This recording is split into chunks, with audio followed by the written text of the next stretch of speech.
Hello student, welcome my channel dreams Kunnu. देखिए, हम पढ़ रहे थे सेकंड ग्रेड का फर्स्ट पेपर और उसमें हमने आरपीएससी टॉपिक है उसको क्लियर कर लिया था। सिलेबस पे हमने चर्चा कर ली थी। आज हम पढ़ रहे हैं पंचायती राज। बहुत ही इम्पोर्टेंट टॉपिक है ये, हर एग्ज़ाम के लिए ही, चाहे वो रीट हो, सेकंड ग्रेड हो, चाहे कैसी भी एग्ज़ाम हो, पंचायती राज से संबंधित हमें क्वेश्चन पूछे जाने हैं। तो आरपीएससी हमने क्लियर किया, उसके आए हुए क्वेश्चन हमने देखे। आज हम पढ़ रहे हैं पंचायती राज। आज के बाद आपको दूसरी जगह है या कहीं और पे भी पंचायती राज से संबंधित टॉपिक क्लियर करने की आवश्यकता नहीं पड़ेगी। देखिए, हम एक कहानी के तरीके से इसको समझेंगे। रटा हुआ याद नहीं रहता, समझा हुआ बहुत अच्छे तरीके से याद रहता है। अगर आपने इस चैनल को सब्सक्राइब नहीं किया है तो कर लीजिए, पास में बेल आइकन है उसको दबा दीजिए ताकि हमारी वीडियो के नोटिफिकेशन आपको मिल सके। आप पीछे के वीडियो अगर आपने नहीं देखे हैं तो जाइए और उन वीडियो को बार बार वॉच कीजिए।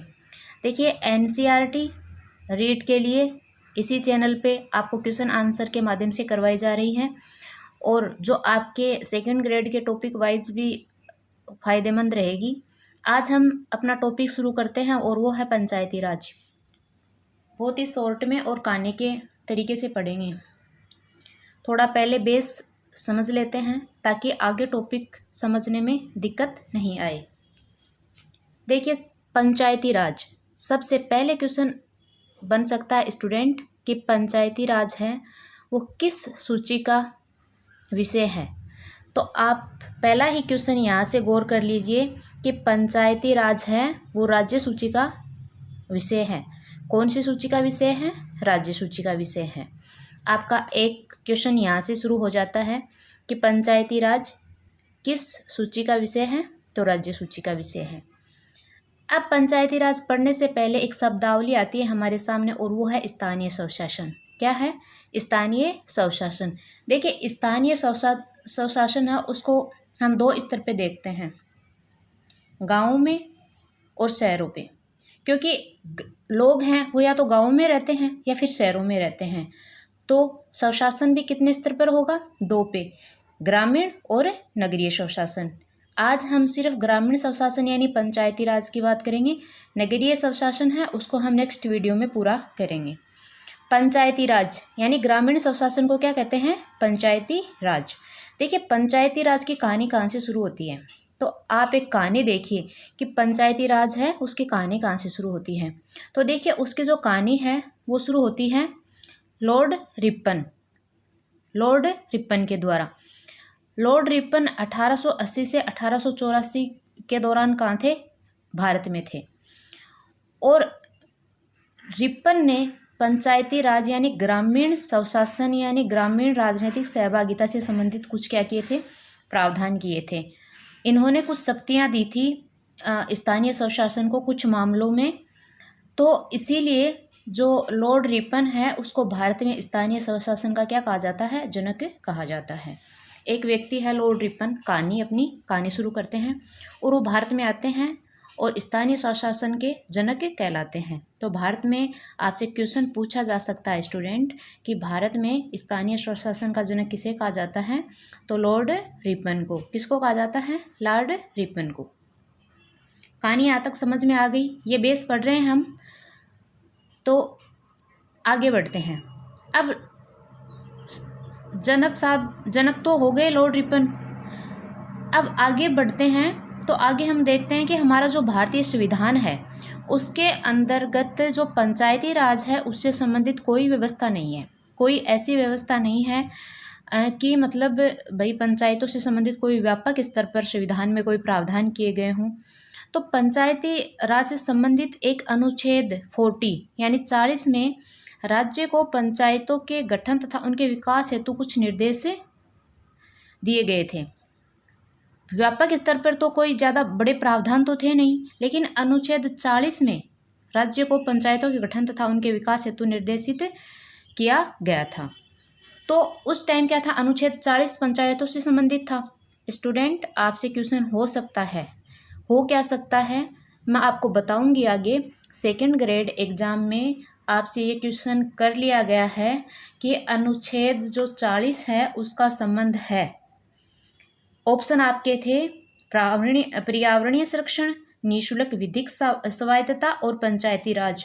तो याद रखिएगा अनुच्छेद 40 का संबंध किससे है? पंचायती राज से है। अब आगे बढ़ते हैं। इसी कड़ी में जब अनुच्छेद 40 पर गौर किया जाता है तो भारत सरकार एक कार्यक्रम शुरू करती है। हम एक कहानी पढ़ रहे हैं कि लॉर्ड रिपन आते हैं, भारत में स्थानीय स्वशासन के जनक उनको कहा जाता है, और वो कुछ प्रयास करते हैं आम जनता का राजनीति में भागीदारी का, और उसी के तहत थोड़ा गौर होता है और अनुच्छेद 40 जो कि राज्य की पंचायतों के गठन तथा उनके विकास हेतु निर्देशित था, उसी के संबंध में भारत सरकार एक कार्यक्रम शुरू करती है। भारत सरकार क्या करती है? कार्यक्रम शुरू करती है। कब शुरू करती है? 2 अक्टूबर 1952 को। कब शुरू करती है? 2 अक्टूबर 1952 को। कार्यक्रम का नाम होता है सामुदायिक विकास कार्यक्रम। कार्यक्रम का क्या नाम होता है? सामुदायिक विकास कार्यक्रम। अब ये कार्यक्रम तो शुरू हो जाता है और इसका उद्देश्य क्या होता है कि भाई आम जनता में राजनीतिक सहभागिता बढ़े, प्रशासन और जनता के बीच की क्या हो, दूरी कम हो। इसी पर्पज से ये कार्यक्रम चलाया जाता है। सरकार ने कार्यक्रम तो चला दिया लेकिन कार्यक्रम क्या हो जाता है? असफल। क्या हो जाता है? असफल। और इसी असफलता की जांच करने के लिए एक कमेटी आती है और वो होती है बलवंत राय मेहता समिति 1957। ये आपके लिए बहुत इम्पोर्टेंट है। अपनी कहानी यहाँ से शुरू होगी और एग्ज़ाम में बहुत बार यहाँ से क्वेश्चन आते हैं, और हमारी जो समितियाँ हैं इनके बाद जो समितियाँ आई उन पे भी हम गौर करेंगे, वहाँ से भी क्वेश्चन पूछे जाते हैं। कहानी यहाँ तक समझ में आ गई। भारत में स्थानीय स्वशासन, लॉर्ड रिपन, अनुच्छेद 40 जिसमें पंचायतों के गठन से संबंधित कुछ प्रावधान थे, सरकार थोड़ा गौर करती है। कार्यक्रम चलता है 2 अक्टूबर 1952 को। कार्यक्रम सामुदायिक विकास कार्यक्रम। फिर क्या होता है? ये असफल हो जाता है और इसी के फलस्वरूप आती है बलवंत राय मेहता समिति। अब इस समिति की जांच क्यों होती है? तो जांच तो इसलिए होती है, समिति का गठन क्यों होता है? तो गठन तो इसलिए होता है कि भाई इस कार्यक्रम की जो असफलता है उसकी जांच हो, और असफलता का मुख्य कारण ये समिति बताती है कि भाई आम जनता में राजनीतिक रुचि का क्या है? अभाव है। तो फिर क्या? तो बलवंत राय मेहता समिति अपने सुझाव पेश करती है। जब ये जांच कर लेती है तो ये सुझाव देती है, और ये सुझाव क्या देती है कि स्थानीय स्तर यानी जो ग्रामीण स्तर है, स्थानीय स्तर पर त्रिस्तरीय पंचायती राज की व्यवस्था होनी चाहिए। ये सिफारिश करती है कौन? अपनी बलवंत राय मेहता समिति। स्टूडेंट, आपको यहाँ तक समझ में आ गया होगा पंचायती राज किस सूची का विषय है? तो राज्य सूची का विषय है। इसलिए पंचायती राज के संबंध में विधि निर्माण की शक्ति भी किसको है? राज्य सरकार या राज्य विधानमंडलों को है। ये बात तो आपको समझ में आ गई होगी। आगे बढ़ते हैं तो हम स्थानीय जो स्वशासन है उसको 2 भागों में देखते हैं, ग्रामीण और शहरों में, क्योंकि लोग या तो गाँव में रहते हैं या फिर शहरों में रहते हैं। हम शहरी निकाय अभी पढ़ नहीं रहे हैं, ग्रामीण निकाय पढ़ रहे हैं। ग्रामीण निकाय जब हम पढ़ रहे हैं तो उसी को कहते हैं पंचायती राज, और पंचायती राज की शुरुआत हम देखते हैं लॉर्ड रिपन से। लॉर्ड रिपन ने स्थानीय स्तर पर प्रयास किए थे, इसलिए भारत में स्थानीय स्वशासन का जनक किसको कहा जाता है? लॉर्ड रिपन को कहा जाता है। अनुच्छेद 40 यानी 40 का संबंध किससे है? तो पंचायती राज से है। आगे बढ़ते हैं। भारत सरकार 2 अक्टूबर 1952 को एक सामुदायिक विकास कार्यक्रम चलाती है, और ये 55 खंडों में चलाया जाता है। ये असफल रहता है, और इसी के असफलता की जांच के लिए एक समिति आती है, बलवंत राय मेहता समिति। अब ये समिति की जांच चलती है, और इसका जो असफलता का मुख्य कारण है वो आम जनता में राजनीतिक रुचि का क्या माना जाता है? अभाव। तब ये बलवंत राय मेहता समिति है जो 1957 में, देखिए डेट पूछ लेता है कई बार, आगे भी समितियाँ आएंगी, 3-4 समितियाँ जो बहुत इंपॉर्टेंट हैं, उन समितियों के नाम देकर आगे डेट देकर उनका मिलान हमसे पूछ लिया जाता है। हम फिलहाल जो बलवंत राय मेहता समिति है उसी पे चर्चा कर रहे हैं। आप डेट याद रख लीजिएगा, 1957 में बलवंत राय मेहता समिति आती है और इसका सुझाव होता है स्थानीय स्तर पर, वो होता है त्रिस्तरीय पंचायती राज की सिफारिश। उम्मीद करती हूँ यहाँ तक आपको समझ में आ गया होगा। अब ये त्रिस्तरीय ये बलवंत राय मेहता समिति थी क्या, तो इसको हम एक चार्ट फ्लो के माध्यम से पढ़ते हैं स्टूडेंट, और वो चार्ट है आपके सामने। ये देखिए, अब बलवंत राय मेहता समिति आ गई 1957 में, ठीक है।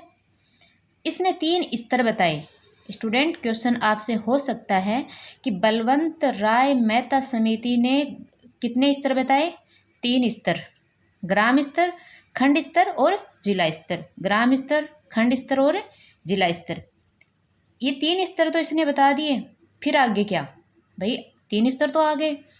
तो बलवंत राय मेहता समिति का सुझाव था कि ग्राम स्तर पर एक होनी चाहिए ग्राम पंचायत, ठीक है। खंड स्तर पर होनी चाहिए पंचायत समिति, और जिला स्तर पर होनी चाहिए जिला परिषद। इतना सुझाव उन्होंने दे दिया। अब अगर ये संस्थाएं होंगी तो चुनाव, भाई चुनाव कैसे होने चाहिए? तो चुनाव में उन्होंने सुझाव दिया कि ग्राम पंचायतों के चुनाव हैं वो प्रत्यक्ष, और खंड स्तर पर अगर पंचायत समिति है तो प्रत्यक्ष और मनोनीत दोनों तरह के सदस्य होने चाहिए, और जिला स्तर पर जिला परिषद होती है तो कैसे? मनोनीत। यहाँ तक आपको समझ में आ गया होगा। ग्राम पंचायत पर उन्होंने बताया कि इनमें 2 सदस्य ऐसे होने चाहिए जब चुनाव हो, SC ST या फिर महिला, इनको भी इनमें सहभागिता देनी चाहिए। यहाँ तक आपके समझ में आ गया होगा, उम्मीद करती हूँ। अब ये त्रिस्तरीय सुझाव दे दिया किसने? बलवंत राय मेहता समिति ने। 3 स्तर बता दिए, और अभी वर्तमान में हम इसी चीज़ को पढ़ते हैं। ये समिति पंचायती राज के लिए आधार साबित हुई थी। यहाँ तक समझ में आ गया। अब राजस्थान सरकार ने इस दिशा में कार्य करते हुए सितंबर 1959 में एक अधिनियम पारित किया। देखिए, अपनी जो फिल्म है पंचायती राज की वो शुरू हो गई है बलवंत राय मेहता से, तो आप है ना इसको बहुत ही गौर से सुनिए। आपके क्वेश्चन आप अगर हल करेंगे तो आप पाएंगे कि क्वेश्चन कैसे आते हैं वो आपको आगे बताया जाएगा। या आप एक बार, ये स्टोरी है वो अपने पंचायती राज की शुरू हो चुकी है। राजस्थान सरकार ने इसके सुझाव मानते हुए एक कदम आगे बढ़ाया, और सितंबर 1959 में क्या पारित कर दिया? एक अधिनियम।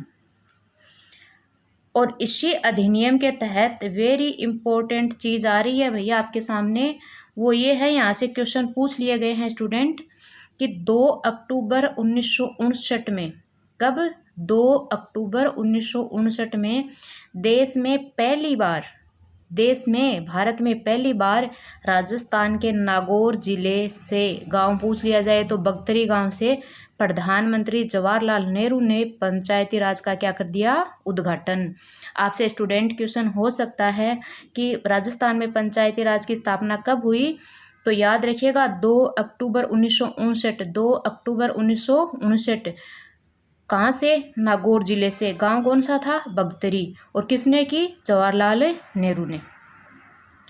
उद्घाटन हो गया। 1965 आते आते नागालैंड को छोड़कर और लक्षद्वीप को छोड़कर सभी जगह है ये व्यवस्था है ये लागू हो गई। ये काम सफल हो गया।